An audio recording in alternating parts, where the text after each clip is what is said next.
ಮತ್ತು ಆ ಸಂದರ್ಭದಲ್ಲಿ ಸರ್ಪ್ರೈಸಿಂಗ್ಲಿ ಪಬ್ಲಿಕ್ ಪ್ರಾಸಿಕ್ಯೂಟರ್ ಟ್ರಾನ್ಸ್ಫರ್ ಆಗ್ತಾರೆ. ಅಲ್ಲಿ ಒಬ್ಬರು ಮಂತ್ರಿಗಳೊಬ್ಬರು ಶಿಫಾರಸು ಅದರಲ್ಲಿ ವಿನಯ್ ಕುಲಕರ್ಣಿ ಅವರ ಇನ್ಫ್ಲೂಯೆನ್ಸ್ ಇದೆ ಅಂತ ಗೊತ್ತಾಗ್ತದೆ. ತುಂಬ ಹಾನೆಸ್ಟಾಗಿ ಮಾಡ್ತಿದ್ದಂಥ ಪಬ್ಲಿಕ್ ಪ್ರಾಸಿಕ್ಯೂಟರ್ ಅದೇ ಕೇಸ್ನ ಸಡನ್ನಾಗಿ ಟ್ರಾನ್ಸ್ಫರ್ ಆಗಿಬಿಡ್ತಾರೆ. ಬೇರೆ ಪಬ್ಲಿಕ್ ಪ್ರಾಸಿಕ್ಯೂಟರ್ ಬಂದ್ಕೊಡ್ತಾರೆ. ಅವ್ರೇನು ಮಾಡ್ತಾರೆ, ಗುರುನಾಥ್ ಗೌಡ ಯಾರು ನಮ್ಮ ಯೋಗೇಶ್ ಗೌಡರು ಬ್ರದರ್ ಇರ್ತಾರೆ, ಅವ್ರ ಮನೆಗೆ ಬಂದು ಇವ್ರಿಗೆ ರಾಜ್ಯ ಪಂಚಾಯತಿ ಮಾಡ್ಲಿಕ್ಕೆ ಟ್ರೈ ಮಾಡ್ತಾರೆ. ನೀವು ನಿರಪರಾಧಿ ಆದರೆ, ನೀವು ಇದರಲ್ಲಿ ಇನ್ವಾಲ್ವ್ಮೆಂಟ್ ಇಲ್ಲ ಅಂದರೆ ನಿಮಗೆ ಯಾಕೆ ಭಯ, ನೀವು ಕೋಪರೇಟ್ ಮಾಡಿ, ನೀವು ತನಿಖೆಗೆ ಸಹಕಾರ ಕೊಡಿ ಅಂತ ಹೈಕೋರ್ಟ್ ಕೂಡ ಅವ್ರಿಗೆ ಬುದ್ಧಿವಾದವನ್ನು ಹೇಳಿ ಕಳಿಸುತ್ತೆ. ಇಡೀ ಕೇಸ್ ನಿಂತಿರೋದೆ ಬಸವರಾಜ ಮುತ್ತಗಿ ಅವರ ಮಾಫಿ ಸಾಕ್ಷಿ ಮೇಲೆ. ನಾಳೆ ಅವ್ರನ್ನೇ ಯಾರಾದ್ರೂ ಕೊಲೆ ಮಾಡಿಬಿಟ್ರೆ ಮತ್ತೆ ಕೋರ್ಟಲ್ಲಿ ಪ್ರಕರಣ ಹಳ್ಳ ಹಿಡಿಯುತ್ತೆ ಅಂತೇಳಿ ಅವರು ಲೋಕಲ್ ಪೊಲೀಸನ್ನು ನಂಬೋದಿಲ್ಲ, ನಮ್ಮ ಕರ್ನಾಟಕ ಪೊಲೀಸನ್ನು ಅವ್ರು ನಂಬೋದಿಲ್ಲ. ನಮಸ್ಕಾರ ವೀಕ್ಷಕರ, ನಾನು ನಾಗರಾಜ್ ಅಪ್ಸಂದ್ರ. ನೀವು ನೋಡ್ತಾ ಇದ್ದೀರಿ ವಾರ್ತಾ ಭಾರತಿ ಡಿಜಿಟಲ್. ಸದ್ಯ ಇವತ್ತು ಏನು ಯೋಗೇಶ್ ಗೌಡ ಕೊಲೆ ಪ್ರಕರಣಕ್ಕೆ ಸಂಬಂಧಿಸಿದಂತೆ ಶಾಸಕ ವಿನಯ್ ಕುಲಕರ್ಣಿ ಸೇರಿ 16 ಆರೋಪಿಗಳಿಗೆ ಜೀವಾವಧಿ ಶಿಕ್ಷೆಯನ್ನು ಜನಪ್ರತಿನಿಧಿಗಳ ವಿಶೇಷ ನ್ಯಾಯಾಲಯ ನೀಡಿರ್ತಕ್ಕಂಥದ್ದು. ಆ ಮುಖಾಂತರ ರಾಜ್ಯದ ಇತಿಹಾಸದಲ್ಲಿ ಒಂದು ದೊಡ್ಡ ಪ್ರಮಾಣದಲ್ಲಿ ಇಷ್ಟು ಜನರಿಗೆ ಒಟ್ಟಾಗಿ ಜೀವಾವಧಿ ಶಿಕ್ಷೆಯನ್ನು ಕೊಟ್ಟಿರ್ತಕ್ಕಂಥದ್ದು. ಹಾಗಾದರೆ ಈ ಪ್ರಕರಣ ನಡೆದು ಬಂದ ಹಾದಿ, ಯಾಕಂದರೆ 2016ರಿಂದ 26 ಒಟ್ಟು 10 ವರ್ಷಗಳ ಅವಧಿಯಲ್ಲಿ ಏನೆಲ್ಲ ಟ್ವಿಸ್ಟ್ಗಳಾಯಿತು, ಮತ್ತು ಈ ಒಂದು ಪ್ರಕರಣದಲ್ಲಿ ಶಿಕ್ಷೆ ಆಗೋದಕ್ಕೆ ಪ್ರಮುಖ ಕಾರಣ ಏನು, ಜೊತೆಗೆ ಈ ಪ್ರಕರಣ ಟೇಕಪ್ ಆಗಿದ್ದು ಎಲ್ಲಿಂದ, ಈ ಎಲ್ಲದರ ಬಗ್ಗೆ ಮಾತಾಡೋದಕ್ಕೆ ಹೈಕೋರ್ಟ್ನ ಹಿರಿಯ ವಕೀಲರಾದಂಥ ಸುನೀಲ್ ಕುಮಾರ್ ಅವರು ನಮ್ಮ ಜೊತೆ ಇದ್ದಾರೆ. ಅವರನ್ನು ಮಾತಾಡಿಸ್ತಾ ಹೋಗ್ತೀನಿ. ಸರ್, 16 ಜನರಿಗೆ ಶಿಕ್ಷೆ ಆಗಿರ್ತಕ್ಕಂಥದ್ದು, ಜೀವಾವಧಿ ಶಿಕ್ಷೆ. ಈ ಕೇಸು 2010ರಿಂದ ಇಲ್ಲಿವರೆಗೂ 2016ರಿಂದ 26 10 ವರ್ಷಗಳ ಕಾಲ ಏನೆಲ್ಲ ಟ್ವಿಸ್ಟ್ ಆಯಿತು, ಯಾವ ರೀತಿ ಕೇಸ್ನಲ್ಲಿ ಶಿಕ್ಷೆ ಆಯಿತು ಅಂತ? ಖಂಡಿತ ನೋಡಿ, ಇದೊಂದು ಚಾರಿತ್ರಿಕವಾದಂಥ ಪ್ರಕರಣ ಅಂತ ಮೊದಲನೇ ಬಾರಿ ನಾನು ಹೇಳ್ತೀನಿ. ಇದರಲ್ಲಿ ಭಾಳಷ್ಟು ಬದಲಾವಣೆ ಟ್ವಿಸ್ಟ್ಗಳನ್ನು ನಾವು ಕಂಡಿದ್ದೀವಿ. 2016ನೇ ವರ್ಷದಲ್ಲಿ ಯೋಗೇಶ್ ಗೌಡರ ಮರ್ಡರ್ ಆಗ್ತದೆ. ಅದು ಭಾಳಷ್ಟು ಘನಘೋರವಾಗಿ ಅವರನ್ನು ಹತ್ಯೆಯನ್ನು ಮಾಡ್ತಾರೆ. ಹತ್ಯೆ ಮಾಡಿದ ನಂತರ ಸುಮಾರು 6 ಆರೋಪಿಗಳನ್ನು ಪೊಲೀಸರು ಅರೆಸ್ಟ್ ಮಾಡ್ತಾರೆ. ಈ ಎಲ್ಲರ ಅರೆಸ್ಟ್ ಹಿಂದೆ ಯಾರಿದ್ರು, ಇದರ ಕಾನ್ಸ್ಪಿರಸಿ ಯಾರು ಮಾಡಿದ್ರು, ಯಾಕೆ ಮರ್ಡರ್ ಆಯಿತು ಅನ್ನೋದು ದೊಡ್ಡ ಒಂದು ಯಕ್ಷ ಪ್ರಶ್ನೆಯಾಗಿ ಉಳಿದ್ಬಿಡುತ್ತೆ. ಇನಿಷಿಯಲಿ 6 ಜನ ಆರೋಪಿಗಳು ಅರೆಸ್ಟ್ ಆದ ನಂತರ ಅವರ ಯೋಗೇಶ್ ಗೌಡ್ರವರ ಹೆಂಡತಿ ಕೊಟ್ಟಂಥ ಕಂಪ್ಲೇಂಟ್ ಮೇಲೆ ಬಟ್ ಅವ್ರ ಮನೆಯವ್ರಿಗೆ ಎಲ್ಲೋ ಒಂದು ಕಡೆ ಸಾಕಷ್ಟು ಅನುಮಾನ ಇರುತ್ತೆ. ಈ ಬರೀ 6 ಜನ ಮಾತ್ರ ಮಾಡಲಿಕ್ಕೆ ಸಾಧ್ಯ ಇಲ್ಲ. ಇದರಿಂದ ಪ್ರಭಾವಿ ಸಚಿವರಾದಂಥ ಆಗಿನ ಕಾಲದಂಥ ಸಚಿವರು ಮತ್ತು ಜಿಲ್ಲಾ ಉಸ್ತುವಾರಿ ಸಚಿವರಾದಂಥವ್ರು ಮತ್ತು ಶಾಸಕರಾದಂಥ ವಿನಯ್ ಕುಲಕರ್ಣಿರವರ ಕೈವಾಡ ಇದೆ ಅಂತೇಳಿ ಅವ್ರಿಗೂ ಭಾಳಷ್ಟು ಪ್ರಬಲವಾದಂಥ ಅನುಮಾನ ಇರ್ತದೆ. ಯಾಕಂದರೆ ಈ ಇನ್ಸಿಡೆಂಟ್ ಆಗೋಕ್ಕಿಂತ ಮುಂಚೆ ಯೋಗೇಶ್ ಗೌಡ ಮತ್ತು ವಿನಯ್ ಕುಲಕರ್ಣಿಯವರು ಮುಖಾಮುಖಿಯಾಗಿ ಅನೇಕ ಬಾರಿ ಗಲಾಟೆ ಕೂಡ ಮಾಡ್ಕೊಂಡಿರ್ತಾರೆ. ಹಾಗಾಗಿ ಈ ಗಲಾಟೆಗೋಸ್ಕರ ಏನೋ ಮಾಡಿ ನನ್ನ ಗಂಡನ ಕೊಲೆ ಆಗಿದೆ ಅಂತೇಳಿ ಅವರ ಮಡದಿ ಯಾರಿದ್ದಾರೋ ಅವ್ರು ಬಂದು ಕಂಪ್ಲೇಂಟನ್ನು ಕೊಟ್ಟಿರ್ತಾರೆ. ಬಟ್ ವಿನಯ್ ಕುಲಕರ್ಣಿಯವ್ರನ್ನ ಟೆಕ್ನಿಕಲಿ ಹುಷಾರಾಗಿ ಅವ್ರನ್ನ ಬಚಾವ್ ಮಾಡಿ ಅವರನ್ನು ಆರೋಪಿ ಸ್ಥಾನದಲ್ಲಿ ಇರೋದಿಲ್ಲ, FIRನಲ್ಲಿ ಅವ್ರ ಹೆಸರನ್ನು ಸೇರಿಸೋದಿಲ್ಲ. ಬರೀ 6 ಜನಗಳು ಮಾತ್ರ ಆರೋಪಿಗಳು ಅಂತ ಬಂದು ಸೇರಿಸ್ತಾರೆ. 6 ಜನಗಳಲ್ಲಿ ಈ ಬಸವರಾಜ ಮುತ್ತಗಿ ಯಾರೀಗ ಮಾಫಿ ಸಾಕ್ಷಿ ಇದ್ದಾರೋ ಅವರು ಆರೋಪಿ ನಂಬರ್ 1 ಆಗಿ ನಿಲ್ತಾರೆ. ಮಿಕ್ಕಿದಂಥವ್ರು ಅವ್ರ ಜೊತೆ ಹೋಗಿ ಕೊಲೆ ಮಾಡಲಿಕ್ಕೆ ಪ್ರಯತ್ನ ಪಟ್ಟಂಥವ್ರು, ಕೊಲೆ ಮಾಡಿದವರು ಅಂತೆಲ್ಲ ಹೇಳಿ ಬರ್ತದೆ. ಈಗ 6 ಜನಗಳ ಆಲ್ರೆಡಿ ಇನ್ವೆಸ್ಟಿಗೇಷನ್ ಆಗಿದೆ. ಚಾರ್ಜ್ ಶೀಟನ್ನು ಕೂಡ ಪೊಲೀಸರು ಸಲ್ಲಿಸ್ಬಿಡ್ತಾರೆ. ಚಾರ್ಜ್ ಶೀಟ್ ಸಲ್ಲಿಸಿದ ಮೇಲೂ ಕೂಡ ಇದೇ 6 ಜನದ ಮೇಲೆ ಟ್ರಯಲ್ ಮಾತ್ರ ಶುರು ಆಗುತ್ತೆ. ಬಟ್ ಪರಿವಾರಕ್ಕೆ ಇರೋ ಒಂದು ಕಡೆ ಮೋಸ. ನಮಗೆ ನನ್ನ ಗಂಡನ ಕೊಲೆ ಮಾಡಿದವರು ಯಾರೋ ಬೇರೆ, ಬರೀ ಯಾರೋ 4ರಿಂದ 6 ಜನ ಯಾರೋ ಶಿಕ್ಷೆ ಅನುಭವಿಸೋಕೆ ಹೋಗ್ತಿದ್ದಾರೆ, ನನಗೆ ನ್ಯಾಯ ಸಿಗೋದಿಲ್ಲ. ಪೊಲೀಸ್ ಅಧಿಕಾರಿಗಳು ಕೂಡ ಥ್ರೆಟನ್ ಮಾಡ್ತಾರೆ. ಇಲ್ಲ, ಎಷ್ಟು ಸಾಕ್ಷಿ ನೀವು ಕೊಟ್ಟಿರೋಂಥದ್ದು ಮೆಟೀರಿಯಲ್ಸ್ ಮೇಲೆ ವಿನಯ್ ಕುಲಕರ್ಣಿಯವರ ಅತಿ ಹೆಚ್ಚು ಪ್ರಭಾವ ಇರುವಂಥ ಯಾವ ಮೆಟೀರಿಯಲ್ ಕೂಡ ಇಲ್ಲ, ಇಲ್ಲಿ ಅವ್ರನ್ನ ನಾವು ಸುಮ್ಮನೆ ಸೇರಿಸ್ಲಿಕ್ಕೆ ಆಗೋದಿಲ್ಲ ಅಂತೇಳಿ ಅವ್ರಿಗೆ ಪೊಲೀಸ್ ಅಧಿಕಾರಿಗಳು ಕೂಡ ಬೆದರಿಸಿ ಕಳಿಸ್ತಾರೆ. ಹಾಗಾಗಿ ಎಲ್ಲೂ ಕೂಡ ಅವ್ರು ನ್ಯಾಯ ಸಿಗದಿದ್ದಾಗ ಅವ್ರು ಹೈಕೋರ್ಟನ್ನು ಕದವನ್ನು ತರ್ತಾರೆ. ಇದನ್ನ CBI ತನಿಖೆಗೆ ತಾವು ಕೊಡಿ ಅಂತೇಳಿ ಕೊಡ್ತಾರೆ. ಬಟ್ ಹೈಕೋರ್ಟ್ನಲ್ಲಿ ಕೂಡ ಅವ್ರಿಗೆ ಹಿನ್ನಡೆ ಆಗ್ತದೆ. ಹೈಕೋರ್ಟ್ ಒಂದೇ ಮಾತನ್ನು ಹೇಳುತ್ತೆ, CBI ಪ್ರಕರಣ ಕೊಡಬೇಕಂದ್ರೆ ಕೆಲವು ಮಾನದಂಡ ಇದೆ. ನಿಮ್ಮಲ್ಲಿ ಅಡಿಷನಲ್ ಎವಿಡೆನ್ಸ್ ಏನಿದೆ, ಯಾವ ಮೆಟೀರಿಯಲ್ ಇದೆ to show that Vinay Kulkarni ಅವ್ರ ಇನ್ವಾಲ್ವ್ಮೆಂಟ್ ಏನಿರಲಿಕ್ಕೆ ಯಾವ ಮೆಟೀರಿಯಲ್ ಇದೆ, ಅಥವಾ under section 319 of the CRPC 319 ಏನಂತೆ, ನಾವು ಯಾವುದಾದ್ರೂ ಮೆಟೀರಿಯಲ್ ಇದ್ದರೆ ಲೋವರ್ ಕೋರ್ಟ್ನಲ್ಲಿ ಕೇಸ್ ನಡೆಯುವಂಥ ಸಂದರ್ಭದಲ್ಲಿ ನ್ಯಾಯಾಧೀಶರ ಮುಂದೆ ಒಂದು ಅಪ್ಲಿಕೇಶನ್ನ ಹಾಕ್ಬೋದು. ಈ ಅಡಿಷನಲ್ ಮೆಟೀರಿಯಲ್ಸ್ ಇರೋದ್ರಿಂದ ಈ ಇಲ್ಲಿರುವಂಥ ಆರೋಪಿಗಳು ಬಿಟ್ಟು ಇನ್ನೊಬ್ಬ ಆರೋಪಿ ಇದರಲ್ಲಿ ಇನ್ವಾಲ್ವ್ಮೆಂಟ್ ಇದೆ ಅಂತ ನಮ್ಮ ಗಮನಕ್ಕೆ ಬರ್ತಾ ಇದೆ. ತಾವು ಈತನಿಗೆ ನೋಟಿಸನ್ನು ಕೊಟ್ಟು ಅವನು ಕೂಡ ಆರೋಪಿಯನ್ನು ಮಾಡಬಹುದು. ಅದು ಟ್ರಯಲ್ ಕೋರ್ಟ್ಗೆ ಆಲ್ರೆಡಿ ಅಧಿಕಾರ ಇದೆ. ಹಾಗಾಗಿ ತಾವು ಟ್ರಯಲ್ ಕೋರ್ಟ್ನಲ್ಲಿ ಒಂದು 319 ಅಪ್ಲಿಕೇಶನ್ ಹಾಕ್ಕೊಳ್ಳಿ, ಯಾಕೆ ನೀವು ಹೈಕೋರ್ಟ್ಗೆ ಬರ್ತೀರಿ ಅಂತೇಳಿ ವಜಾ ಆಗುತ್ತೆ. ಅದನ್ನು ಅವರು ಸುಪ್ರೀಂ ಕೋರ್ಟ್ ಕೂಡ ಚಾಲೆಂಜ್ ಮಾಡ್ತಾರೆ. ಸುಪ್ರೀಂ ಕೋರ್ಟ್ ಕೂಡ ಎತ್ತಿಡಿಯುತ್ತೆ, ಇಲ್ಲ ಅಡಿಷನಲ್ ಎವಿಡೆನ್ಸು ಅಡಿಷನಲ್ ಮೆಟೀರಿಯಲ್ ಯಾವುದೂ ಇಲ್ಲ, ವಿನಯ್ ಕುಲಕರ್ಣಿ ಅವರು ರೋಲ್ ಇದೆ ಅಂತ ಹೇಳಲಿಕ್ಕೆ ಎಲ್ಲೂ ಇಲ್ಲ. ಹಾಗಾಗಿ ಸುಮ್ಮನೆ ಯಾರನ್ನೂ ನಾವು ಆರೋಪಿ ಮಾಡಲಿಕ್ಕೆ ಆಗೋದಿಲ್ಲ, ನೀವು ಟ್ರಯಲ್ ಕೋರ್ಟ್ಗೆ ಹೋಗಿ ಅಂತ ಅಲ್ಲೂ ಕೂಡ ಅವರಿಗೆ ಹಿನ್ನಡೆ ಆಗುತ್ತೆ. ಆದರೂ ಕೂಡ ಅವರು ತಮ್ಮ ಉತ್ಸಾಹವನ್ನು ಬಿಡೋದಿಲ್ಲ. ಹೇಗಾದರೂ ಮಾಡಿ ತಮ್ಮ ಪರಿವಾರಕ್ಕಾಗಿರುವಂಥ ಅನ್ಯಾಯಕ್ಕೆ ನ್ಯಾಯ ಕೊಡಲೇಬೇಕು ಅಂತ ಹೇಳಿ ಮತ್ತೆ ಅನೇಕ ಹೋರಾಟಗಳು ಮಾಡೋಕ್ಕೆ ಶುರು ಮಾಡ್ತಾರೆ. ಪ್ರೊಟೆಸ್ಟ್ಗಳಾಗ್ತವೆ, ಅನೇಕ ಅರ್ಜಿಗಳನ್ನು ಬರೀತಾರೆ. ಮತ್ತು ಆ ಸಂದರ್ಭದಲ್ಲಿ ಸರ್ಪ್ರೈಸಿಂಗ್ಲಿ ಪಬ್ಲಿಕ್ ಪ್ರಾಸಿಕ್ಯೂಟರ್ ಟ್ರಾನ್ಸ್ಫರ್ ಆಗ್ತಾರೆ. ಅಲ್ಲಿ ಒಬ್ಬರು ಮಂತ್ರಿಗಳೊಬ್ಬರು ಶಿಫಾರಸು ಅದರಲ್ಲಿ ವಿನಯ್ ಕುಲಕರ್ಣಿ ಅವರ ಇನ್ಫ್ಲೂಯೆನ್ಸ್ ಇದೆ ಅಂತ ಗೊತ್ತಾಗ್ತದೆ. ಅಲ್ಲಿ ತುಂಬ ಪ್ರಭಾವಿಯಾಗಿ, ತುಂಬ ಅಡ್ವಾನ್ಸ್ಡಾಗಿ, ತುಂಬ ಹಾನೆಸ್ಟಾಗಿ ಮಾಡ್ತಿದ್ದಂಥ ಪಬ್ಲಿಕ್ ಪ್ರಾಸಿಕ್ಯೂಟರ್ ಅದೇ ಕೇಸ್ನ ಸಡನ್ನಾಗಿ ಟ್ರಾನ್ಸ್ಫರ್ ಆಗಿಬಿಡ್ತಾರೆ, ಬೇರೆ ಪಬ್ಲಿಕ್ ಪ್ರಾಸಿಕ್ಯೂಟರ್ ಬಂದು ಕೂತ್ತಾರೆ. ಅದೆಲ್ಲವೂ ಕೂಡ ಸಾಕಷ್ಟು ಅನುಮಾನಕ್ಕೆ ಬಂದ್ಬಿಡ್ತದೆ. ಮತ್ತು ಇನ್ನೊಬ್ರು ಯಾರೋ ಪೊಲೀಸ್ ಆಫೀಸರ್, ಒಬ್ಬರು DYSP ಆಫೀಸರು, ಅವ್ರೇನು ಮಾಡ್ತಾರೆ, ಗುರುನಾಥ್ ಗೌಡ, ಯಾರು ನಮ್ಮ ಯೋಗೇಶ್ ಗೌಡರು ಬ್ರದರ್ ಇರ್ತಾರೆ, ಅವ್ರ ಮನೆಗೆ ಬಂದು ಇವ್ರಿಗೆ ರಾಜ್ಯ ಪಂಚಾಯತಿ ಮಾಡ್ಲಿಕ್ಕೆ ಟ್ರೈ ಮಾಡ್ತಾರೆ.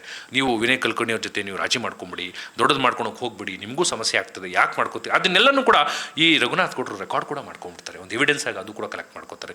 ಇವೆಲ್ಲವನ್ನು ಸುದೀರ್ಘವಾಗಿ ಮತ್ತೆ ಸರ್ಕಾರಕ್ಕೆ ಕಳಿಸ, ನೋಡಿ ಈ ಥರ ಬೆದರಿಕೆ ಆಗ್ತಿದ್ದಾರೆ, ವಿಟ್ನೆಸ್ಗಳು ಯಾರು ಮುಂದಕ್ಕೆ ಬರ್ತಿಲ್ಲ, ನಮಗೂ ಕೂಡ ಬೆದರಿಕೆ ಇದೆ ಮತ್ತು ಆಮಿಷಗಳನ್ನು ಕೊಡ್ತಾ ಇದ್ದಾರೆ, ಎಲ್ಲೋ ನಮಗೆ ವಿನಯ್ ಕುಲಕರ್ಣಿ ಅವರ ಪ್ರಭಾವ ಇದೆ ಅಂತ ನಮ್ಗೆ ಭಾಳಷ್ಟು ಬರ್ತಾ ಇದೆ, ದಯವಿಟ್ಟು ಇದನ್ನು CBI ತನಿಖೆ ಕೊಡಿ ಅಂತ ಮತ್ತೆ ಮತ್ತೆ ಮತ್ತೆ ಕೇಳ್ಕೊತಾರೆ.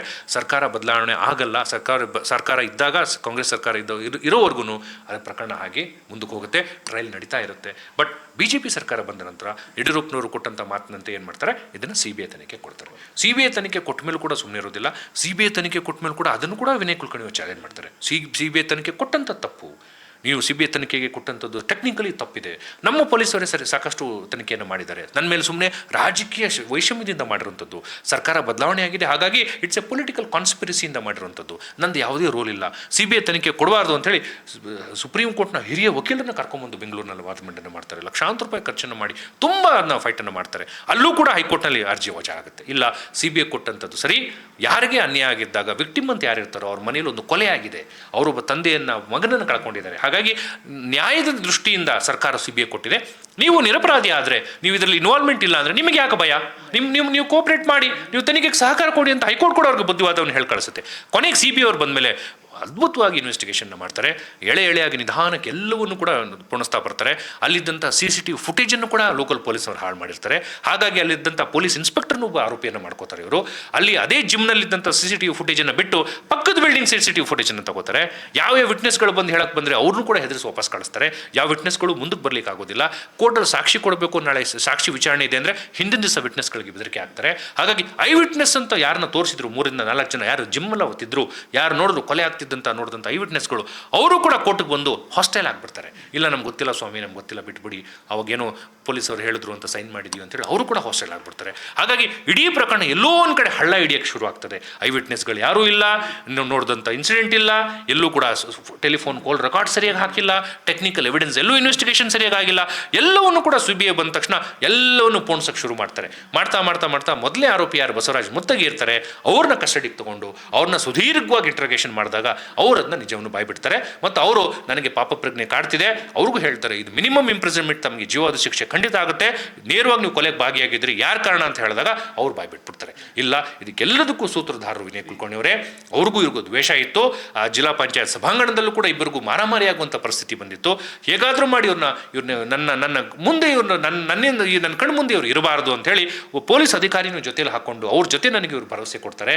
ಅವ್ರು ಕೊಟ್ಟಂಥ ಭರವಸೆ ಮೇಲೆ ನಾನು ಯಾಮಾರ್ಬಿಟ್ಟೆ, ನಾನು ತಪ್ಪು ಮಾಡಿಬಿಟ್ಟೆ, ನನಗೂ ಒಂದು ಜೀವನ ಇದೆ, ನಾನು ಬದಲಾವಣೆ ಆಗ್ತೀನಿ, ನಾನು ಮಾಫಿ ಸಾಕ್ಷಿ ಆಗ್ತೀನಿ ಅಂತ ಅವ್ರು ಒಪ್ಕೋತಾರೆ. ಅವ್ರು ಒಪ್ಕೊಂಡ್ಮೇಲೆ ಎಲ್ಲವನ್ನೂ ಹಂತವಾಗಿ ಹೇಳ್ತಾ ಬರ್ತಾರೆ. ಬಸವರಾಜ್ ಮುತ್ತಗಿ ಹೇಳಿದಂಥ ವಿಚಾರದಲ್ಲಿ ಚಂದ್ರಶೇಖರ್ ಇಂಡಿ ಅಂತ ಅಕ್ಯೂಸ್ ನಂಬರ್ 16 ಯಾರಿರ್ತಾರೋ ಅವರು ನಮ್ಮ ವಿನಯ್ ಕುಲಕರ್ಣಿ ಅವರ ಮಾವ ಆಗ್ತಾರೆ, ದೂರದ ಸಂಬಂಧಿ ಆಗ್ತಾರೆ.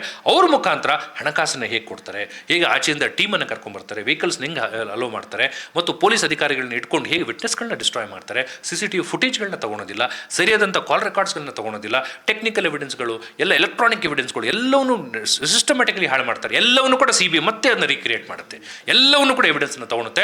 ಮತ್ತು ಈತನ ಮಾಫಿ ಸಾಕ್ಷಿ ಇದೆಯಲ್ಲ, ಇದನ್ನು 164 ಸ್ಟೇಟ್ಮೆಂಟನ್ನು ನ್ಯಾಯಾಧೀಶರ ಮುಂದೆ ಮಾಡಿಸಿದಾಗ ಅದಕ್ಕೊಂದು ಹೆಚ್ಚಿನ ಎವಿಡೆನ್ಷರಿ ವ್ಯಾಲ್ಯೂ ಬಂದ್ಬಿಡುತ್ತೆ. ಈತನ ಸ್ಟೇಟ್ಮೆಂಟ್ನ ಆ ಸ್ಟೇಟ್ಮೆಂಟ್ ಲಿಂಕನ್ನು ಪೂರ್ಣಿಸ್ತಾ ಹೋಗ್ತಾರೆ. ಎಲ್ಲಿಗೋಯ್ತು, ಯಾರು ಹಣಕಾಸಿನ ಸಹಾಯ ಮಾಡಿದವರು, ಆ ಟೀಮ್ ಹೇಗೆ ಬಂತು, ಅವ್ರನ್ನ ಅರೇಂಜ್ ಮಾಡಿದಂಥ ಗೆಸ್ಟ್ ಹೌಸ್ ಕೊಟ್ಟವ್ರು ಯಾರು, ಅದನ್ನ ತಪ್ಪಿಸ್ಕೊಂಡು ಹೋದ್ಮೇಲೆ ಯಾವ ರೆಸಾರ್ಟಲ್ಲಿದ್ದರು, ಅಲ್ಲಿ ಹಣಕಾಸನ್ನು ಕೊಟ್ಟವ್ರು ಯಾರು, ಮತ್ತು ಕಾಲ್ ರೆಕಾರ್ಡ್ಸ್. ಈ ಇನ್ಸಿಡೆಂಟ್ ಆಗೋಕ್ಕಿಂತ ಮುಂಚೆ ಮತ್ತು ಇನ್ಸಿಡೆಂಟ್ ಆದಮೇಲೆ ಕಂಟಿನ್ಯೂಸ್ ಆಗಿ ಬಸವರಾಜ್ ಮುತ್ತಗಿ ಅವ್ರ ಜೊತೆ ವಿನಯ್ ಕುಲಕರ್ಣಿ ಅವರು ಟಚಲ್ಲಿದ್ದರು, ಮತ್ತು ಬೇರೆಯವ್ರ ಸೆಕ್ರೆಟರಿ ಫೋನಿಂದ ಟಚಲ್ಲಿದ್ದರು, ಇವ್ರ ಫೋನಿಂದ ಟಚಲ್ಲಿದ್ದರು. ಯಾಕೆ ಟಚಲ್ಲಿದ್ದರು, ಇವ್ರಿಗೂ ಆ ಕೊಲೆಗೆ ಸಂಬಂಧ ಇಲ್ಲ ಅಂದರೆ ಮುತ್ತಗಿ ಜೊತೆ ಇವ್ರ ಮಾತುಕತೆ ಏನಿತ್ತು, ಮತ್ತು ಆ ಮುತ್ತಗಿಯಿಂದ ಬೇರೆಯವರಿಗೆ ಹಂತಕರ ಜೊತೆ ಇವ್ರ ಜೊತೆ ಶಾಮೀಲಾಗ್ತಿದ್ರು. ಎಲ್ಲವನ್ನು ಕೂಡ ಪೋಣಿಸಿ ಸುದೀರ್ಘವಾಗಿ ಒಂದು ಹಂತಕ್ಕೆ ಬರ್ತಾರೆ. ಇದು ಎಲ್ಲದಕ್ಕೂ ಸೂತ್ರಧಾರರು ಇವರು ವಿನಯ್ ಕುಲಕರ್ಣಿ ಅವರೇ. ಇವರು ಇನ್ವಾಲ್ವ್ಮೆಂಟ್ ಇಲ್ಲ ಅನ್ನೋದಾಗಿದ್ರೆ ಇವರು ವಿಟ್ನೆಸ್ಗಳನ್ನ ಬೆದರಿಕೆ ಹಾಕುವಂಥ ಪ್ರಮೇಯ ಬರ್ತಿರ್ಲಿಲ್ಲ, ಮತ್ತು ಪಬ್ಲಿಕ್ ಪ್ರಾಸಿಕ್ಯೂಟರ್ನ ಬದಲಾವಣೆ ಮಾಡಿ ಅಂತ ಹೇಳಿ ಒತ್ತಡ ಹಾಕುವಂಥ ಬದಲಾವಣೆ ಬರ್ತಿರ್ಲಿಲ್ಲ. ಎಷ್ಟೆಷ್ಟಾಯಿತು ಎಲ್ಲವನ್ನೂ ಪ್ರಭಾವ ಹಾಕ್ತಾರೆ. ವಿಟ್ನೆಸ್ ಮತ್ತು ಈ ಬಸವರಾಜ್ ಮುತ್ತಗಿಯವರಿಗೆ ಲೋಕಲ್ ಪೊಲೀಸರು ಸೆಕ್ಯೂರಿಟಿ ಕೊಟ್ಟಿರ್ತಾರೆ.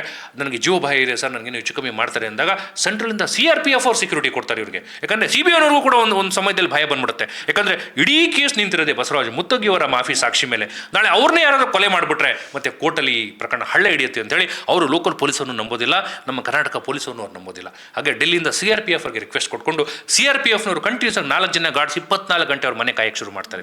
ನೋಡಿ ಎಷ್ಟು ಬೇಜಾರಾಗುವಂಥ ವಿಚಾರ. ಒಬ್ಬ ವ್ಯಕ್ತಿ ಪಾಪ ಬಂದು ಒಂದು ವಿಟ್ನೆಸ್ ಹೇಳ್ತಾನೆ ಅಂದರೆ ಅವನು ಪ್ರಾಣಕ್ಕೂ ಕೂಡ ಸಂಚಕಾರ ಇದೆ. ಹಾಗಾಗಿ ಇದೆಲ್ಲ ಇದರಿಂದ ಯಾರೊಬ್ಬರು ಪ್ರಭಾವಿ ವ್ಯಕ್ತಿನೇ ಇರಬೇಕಲ್ಲ ಅಂಥೇಳಿ ಎಲ್ಲವನ್ನು ಕೂಡ ಟೆಕ್ನಿಕಲ್ ಎವಿಡೆನ್ಸು ಮತ್ತು ಐ ವಿಟ್ನೆಸ್ಗಳು ಯಾರು ಹೆದರ್ಕೊಂಡಿದ್ರು ಅವರೆಲ್ಲ ಬಂದು ಮೊದಲೇ ಬಾರಿಗೆ ಸಾಕ್ಷಿ ಕೊಡೋಕ್ಕೆ ಶುರು ಮಾಡ್ತಾರೆ. ಸರ್ ನಮಗೆ ಪ್ರಾಣ ಭಯ ಇತ್ತು, ಹಾಗಾಗಿ ನಾವು ಕೊಡಲಿಕ್ಕಾಗಿಲ್ಲ, ನಾವು ಖಂಡಿತ ಅಲ್ಲಿದ್ವಿ, ನಾವು ನೋಡಿದ್ವಿ, ಈತನೇ ಬಂದು ಹೊಡೆದಿತ್ತು, ಈತನೇ ಬಂದು ಕೊಲೆ ಮಾಡ್ತಿದ್ದು.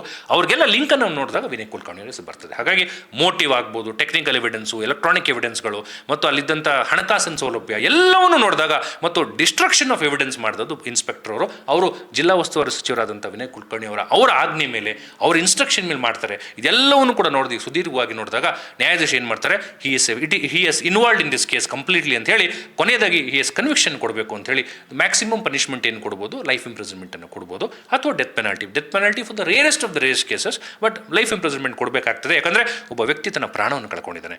ಇದು it's not A case of ಸಣ್ಣ ಪುಟ್ಟ ಅಸಾಲ್ಟ್ ಕೇಸ್ ಅಲ್ಲ, it's A case of murder. ಎಷ್ಟು ಘೋರವಾಗಿ ಭಯಭೀತವಾಗಿ ಮರ್ಡರ್ ಮಾಡಿದ್ದಾರೆ.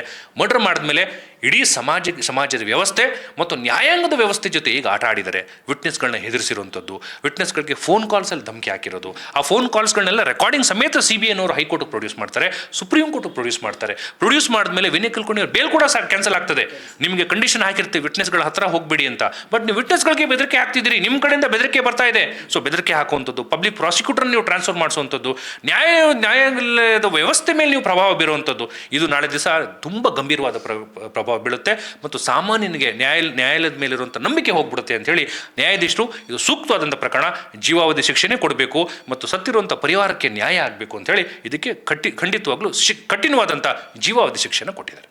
ಸರ್, ಎಲ್ಲೋ ಒಂದು ಕಡೆ ಈ ಒಂದು ಪ್ರಕರಣದಲ್ಲಿ ಗುರುನಾಥ್ ಗೌಡರನ್ನ ಭೇಟಿಯಾಗುವಂಥ DYSP ಮತ್ತು ಬಸವರಾಜ್ ಮುತ್ತಗಿ ಈ ಎರಡು ತುಂಬ ಕೀ ಪಾಯಿಂಟ್ಸ್ ಅನ್ಸಲ್ವಾ ಈ ಕೇಸನ್ನು ನೋಡ್ತಾ? ಖಂಡಿತ ಇವೆರಡು ಬಹಳಷ್ಟು ಕ್ರೂಷಿಯಲ್ ಎವಿಡೆನ್ಸ್ ಆಗ್ತವೆ. ಒಂದು ಮುತ್ತಗಿಯವರು, ಬಸವರಾಜ್ ಮುತ್ತಗಿ ಯಾರು ಅಕ್ಯೂಸ್ ನಂಬರ್ 1 ಇರ್ತಾರೆ, ಅವರು ಅನೇಕ ಸಲ ವಿನಯ್ ಕುಲಕರ್ಣಿ ಮತ್ತು ಅವ್ರ ಸೆಕ್ರೆಟರಿ ಮತ್ತು ಅವ್ರ ಮಾವ ಚಂದ್ರಶೇಖರ್ ರೆಡ್ಡಿ ಇವ್ರನ್ನ ಭೇಟಿ ಮಾಡಿರುವಂಥ ಪ್ರಸಂಗ. ಮತ್ತು ಆ DYSPನವರು ಸುಲ್ಫಿ ಅಂತ ಒಬ್ಬರು DYSP ಇದ್ದಾರೆ, ಅವರು ಗುರುನಾಥ್ ಗೌಡ್ರ ಮನೆಗೆ ಬಂದು ಕುತ್ಕೊಂಡು ಅವರಿಗೆ ಫಸ್ಟು ಆಮಿಷವನ್ನು ಹೊಡ್ತಾರೆ. ಆಮಿಷ ನೋಡಿ ನಿಮಗೇನು ಬೇಕು ನಾನು ಮಾಡಿಕೊಡ್ತೀನಿ, ಇಲ್ಲ ಅಂದರೆ ಹುಷಾರಾಗಿರಿ ಅಂತ ಆಮಿಷ ಜೊತೆ ಬೆದರಿಕೆಯನ್ನು ಕೂಡ ಹಾಕ್ತಾರೆ. ನೀವು ನೋಡಿ ನಿಮ್ಗೆ ಪ್ರಾಣಕ್ಕೆ ಸಂಚಕಾರ ಇದೆ, ನೀವು ವಿನಯ್ ಕುಲಕರ್ಣಿಯವನ್ನ ಎದುರು ಹಾಕೊಂಡು ಹೋಗಬೇಡಿ, ನೀವೇನು ಕಾಂಪ್ರಮೈಸ್ ಮಾಡ್ಕೊಬೇಡಿ, ನಿಮ್ಗೇನು ಬೇಕು ಹಣ ಕೊಡಿಸ್ತೀನಿ ಅಂತ ಹೇಳಿದಾಗ ಅದೆಲ್ಲವನ್ನು ಕೂಡ ಗುರುನಾಥ್ ಗೌಡ್ರು ರೆಕಾರ್ಡ್ ಮಾಡ್ಕೋತಾರೆ. ಅದು ಈ ಇಡೀ ಕೇಸ್ಗೆ ಟ್ವಿಸ್ಟ್ ಆಗ್ತದೆ. ಜೊತೆಯಲ್ಲಿ ಬಸವರಾಜ್ ಮುತ್ತಗಿಯವರು ಮಾಫಿ ಸಾಕ್ಷಿ ಕೊಟ್ಟಾಗ ಅದರಲ್ಲೂ ಹೇಳ್ತಾ ಬರ್ತಾರೆ, ಯಾವ್ಯಾವ ರೆಸಾರ್ಟ್ಗೆ ನಾನು ಕರೆದಿದ್ರು, ನಾನು ಎಲ್ಲಿ ಹೋಗಿದ್ದೆ, ನಾನು ಎಲ್ಲಿ ಔಸ್ಕೊಂಡಿದ್ದೆ, ನನಗೆ ಹಣಕಾಸಿನ ಸೌಲಭ್ಯ ಹೇಗೆ ಬಂತು, ಇವೆರಡು ಕೂಡ ನೀವು ಹೇಳ್ದಂಗೆ ವೆರಿ ಕ್ರೂಷಿಯಲ್ ಲಿಂಕ್ಸ್. ಇವೆರಡು ಏನು ಎಸ್ಟಾಬ್ಲಿಷ್ ಮಾಡ್ತವೆ, ಒಂದು ಪಕ್ಷ ವಿನಯ್ ಕುಲಕರ್ಣಿಯವರ ಇನ್ವಾಲ್ವ್ಮೆಂಟ್ ಇಲ್ಲ ಅನ್ನೋದಾದರೆ ಅವರು ಈ DYSPನ ಮನೆಗೆ ಯಾಕೆ ಕಳಿಸ್ತಿದ್ರು? DYSP ಬಂದು ವಿನಯ್ ಕುಲಕರ್ಣಿಯವ್ರ ಹೆಸರು ಯಾಕೆ ಹೇಳ್ತಾರೆ? ಅವ್ರು ಬಂದು ಬೇರೆ ಯಾರಾದ್ರೂ ಹೆಸರು ಹೇಳ್ಬೋದಿತ್ತಲ್ಲ. ನೀವು ಯಾಕೆ ವಿನಯ್ ಕುಲಕರ್ಣಿ ಅವ್ರ ಜೊತೆ ಕಾಂಪ್ರಮೈಸ್ ಮಾಡ್ಕೋಬಾರ್ದು ಅಂತ ಕೇಳಕ್ಕೆ ಶುರು ಮಾಡ್ತಾರೆ. ಮತ್ತು ಮುತ್ತಗಿಯವರು ಡೈರೆಕ್ಟ್ಲಿ ಇಂಡೈರೆಕ್ಟ್ಲಿ ವಿನಯ್ ಕುಲಕರ್ಣಿ ಅವರು ಅವ್ರ ಸೆಕ್ರೆಟರಿ ಅವ್ರ ಜೊತೆನೇ ಲಿಂಕಲ್ಲಿದ್ದಾರೆ. ಸೊ ಎಲ್ಲರ ಸೂತ್ರಧಾರ ಇವರೇ ಅಂತ ಬಂದ್ಬಿಡಲ್ವಾ? ಹಾಗಾಗಿ ಸಹಜವಾಗಿ ಸಾಮಾನ್ಯ ಜ್ಞಾನ ಕೂಡ ಅರ್ಥ ಆಗುತ್ತೆ ಇದರಿಂದ, ಯಾರಿದ್ದಾರೆ, ಯಾರು ಇದಕ್ಕೆ ಪ್ರಭಾವ ಬೀರ್ತಾ ಇದ್ದಾರೆ. ಮತ್ತು ಇನ್ನೊಂದು ಮಟ್ಟದಲ್ಲಿ ಏನು ಮಾಡ್ತಾರೆ, ಯೋಗೇಶ್ ಗೌಡ ಅವ್ರ ಪತ್ನಿ ಕೂಡ ಕಾಂಗ್ರೆಸ್ ಕರ್ಕೊಂಡು ನಿಮಗೆ ಟಿಕೆಟ್ ಕೊಡ್ತೀವಿ ಅಂತೇಳಿ ಅವ್ರಿಗೂ ಒಂದು ಆಮಿಷ ಕೊಟ್ಬಿಡ್ತಾರೆ. ಅದು ಭಾಳಷ್ಟು ಸಂಚಲನ ಆಗ್ಬಿಡ್ತದೆ. ಯಾರು ವಿನಯ್ ಕುಲಕರ್ಣಿ ವಿರುದ್ಧ ನಿಂತ್ಕೋತಾರೆ, ತೊಡೆ ತಡ್ತಾರೆ, ನನಗೆ ನ್ಯಾಯ ಬೇಕು ಅಂತಾರೋ ಅವರೇ ಸೈಲೆಂಟ್ ಆಗ್ಬಿಡ್ತಾರೆ. ಕೊನೆಗೆ ಈ ಹೆಂಡತಿಯವ್ರನ್ನೂ ಕೂಡ ಸೈಲೆಂಟ್ ಮಾಡಿಸ್ಬಿಡ್ತಾರೆ. ಇವೆಲ್ಲವೂ ಭಾಳಷ್ಟು ಕೇಸ್ಗೆ ಟ್ವಿಸ್ಟ್ ಬರೋಕ್ಕೆ ಶುರು ಆಯಿತು. ಕೊನೆಯದಾಗ ನ್ಯಾಯಾಧೀಶರನ್ನು ನಾವು ಅಪ್ರಿಷಿಯೇಟ್ ಮಾಡಬೇಕು.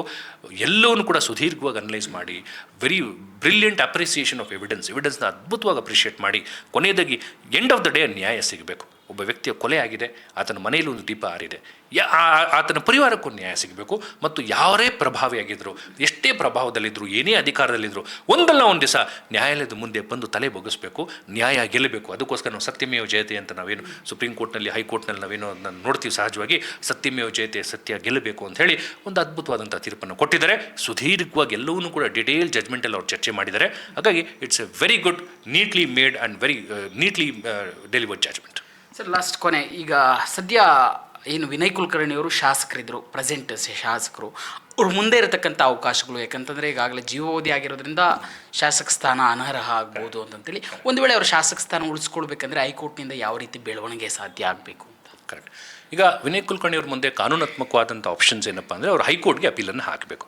ಈಗ ನಮ್ಮ ಲಿಲಿ ಥಾಮಸ್ ಅನ್ನೋ ಒಂದು ಪ್ರಕರಣದಲ್ಲಿ ಸುಪ್ರೀಂ ಕೋರ್ಟ್ ಹೇಳುತ್ತೆ, ಯಾವುದೇ ಶಾಸಕ ಅಥವಾ ಸಂಸದ ಆದರೂ ಕೂಡ 2 ವರ್ಷಕ್ಕಿಂತ ಹೆಚ್ಚು ಶಿಕ್ಷೆ ಆತನಿಗೆ ಯಾವುದಾದ್ರೂ ಪ್ರಕರಣದಲ್ಲಿ ಆದರೆ from the date of conviction, ಆ ದಿನಾಂಕದಿಂದ ಆತ ಆಟೋಮೆಟಿಕಲಿ ಡಿಸ್ಕ್ವಾಲಿಫೈ ಆಗ್ತಾನೆ.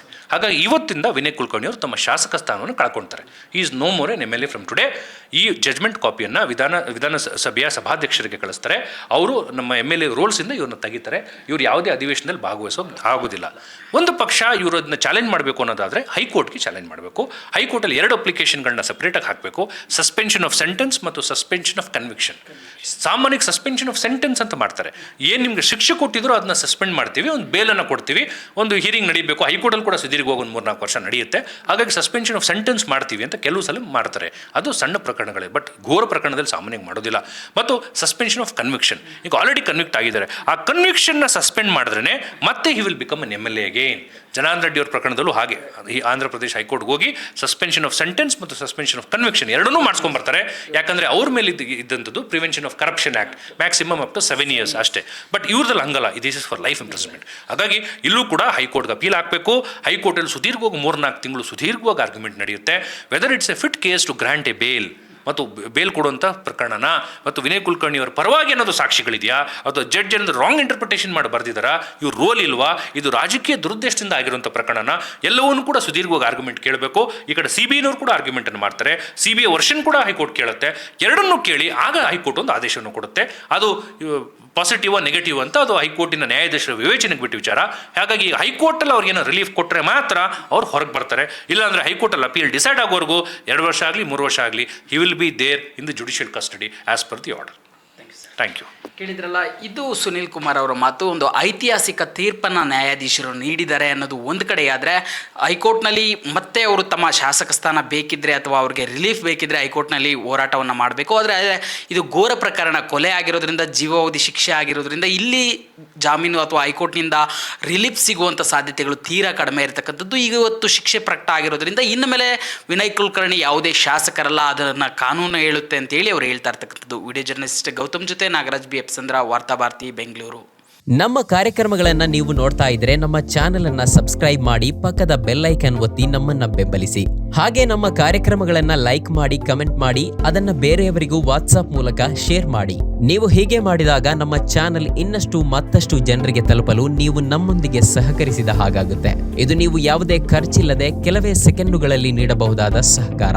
ಧನ್ಯವಾದಗಳು.